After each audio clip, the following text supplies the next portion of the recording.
राम मित्रों, हम सभी ने सरकारी नौकरी में लोगों की सेवा से पृथक होते तो देखा है और सुना भी है। लेकिन क्या श्री राम के परम भक्त हनुमान जी के साथ भी ऐसा कभी हुआ है?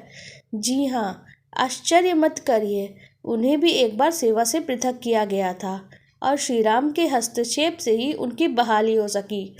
इसके अलावा आपने महेंद्र कपूर का लोकप्रिय भजन तो सुना ही होगा, बजाए जा तू प्यारे हनुमान चुटकी। आइए हम आपको बताते हैं हनुमान जी किस तरह से सेवा से पृथक हुए और क्या हुआ, और राम चुटकी क्या है। एक बार की बात है, श्री राम के छोटे भाई भरत ने अपने भाइयों और सीता जी से कहा, प्रभु की तो सारी सेवा हनुमान जी ही कर लेते हैं, हमारे लिए तो कुछ करने को बचता ही नहीं। व्यापक विमर्श के बाद यह तय किया गया कि प्रभु सेवा की एक तालिका बनाई जाए, जिसमें तीनों भाइयों और सीता जी द्वारा कौन सी सेवा कब की जाए ये निर्धारित तालिका बनाए, और ये बना भी ली गई, जिसमें हनुमान जी का तो पत्ता साफ था।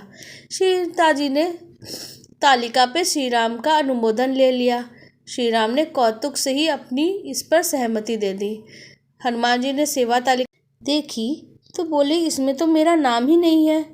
उन्हें कहा गया, तालिका में वर्णित सेवा के अलावा आप जो चाहे कोई और सेवा ले सकते हैं। हनुमान जी ने कहा, प्रभु को जमाई आने पे चुटकी बजाने का काम तो तालिका में है ही नहीं, लिहाजा हनुमान जी को यह काम दे दिया गया। हनुमान जी तत्काल चुटकी तान के भगवान के समक्ष वीरासन में बैठ गए। ना जाने कब उन्हें जमाई आ जाए और चुटकी बजानी पड़ जाए।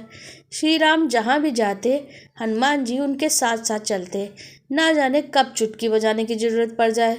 सिर्फ रात्रि के शयन के समय वो श्री राम के पास से हटते थे, और इस दौरान भी वो शयन कक्ष के पास एक ऊंचे छज्जे में बैठ के प्रभु का नाम लेते चुटकी बजाने लगे, और उनकी चुटकी बजती ही रही।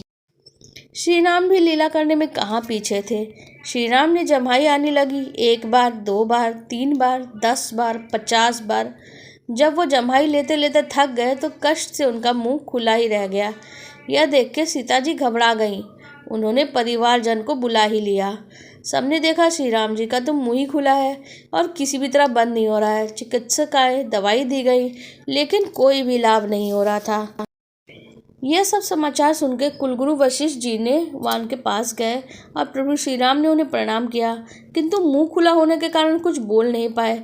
नेत्रों से आंसू भी बहने लगे। इस चिंताजनक स्थिति में प्रभु के अन्य सेवक हनुमान जी को ना देख के वशिष्ठ जी को बड़ा आश्चर्य हुआ।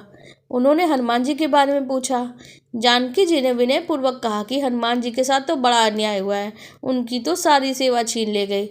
तब चुटकी बजाने की सेवा उन्होंने ले ली है। वह दिन भर प्रभु के सामने चुटकी ताने वीरासन में बैठे रहते हैं। अपनी इस सेवा के लिए भोजन शयन तक त्याग दिए। वशिष्ठ जी तुरंत दौड़े। उन्होंने देखा प्रभु के शयनागार के ऊंचे छज्जे पे हनुमान जी ध्यान मगन उनका नाम कीर्तन कर रहे हैं और उनके दाहिने हाथ से निरंतर चुटकी बजती जा रही है। वशिष्ठ जी उन्हें पकड़ के हिलाए तो हनुमान जी के नेत्र खुले। अपने सम्मुख वशिष्ठ जी को देख के उन्होंने प्रणाम किया, उनके पीछे चल पड़े। हनुमान जी प्रभु का मुंह खुला देख और नेत्रों से आंसू बहते देख अत्यंत व्याकुल हो गए। बजरंगबली के नेत्र भी भर आए। चिंता के कारण उनकी चुटकी बंद हो गई, और चुटकी बंद होते ही प्रभु का मुंह भी बंद हो गया। और प्रभु के प्रति हनुमान का इतना अनुराग और समर्पण देख के सीता जी ने कहा, हनुमान जी प्रभु की सारी सेवा तुम ही करो, कोई भी इसमें हस्तक्षेप नहीं करेगा। भगवान अपनी सभी को सौगात देना चाहते हैं, किसी से ईर्ष्या मत करो। दरअसल श्री राम जी के हनुमान जी से सेवक कोई है ही नहीं, उनसे बड़ा कोई भक्त है ही नहीं, और दोनों तन मन से उनके प्राण भी हैं एक दूसरे के। तो अब कितने बड़े भक्त हो हनुमान जी के और श्री राम जी के। आप प्यार से बोलिए, जय श्री राम, जय सिया राम, जय सिया राम।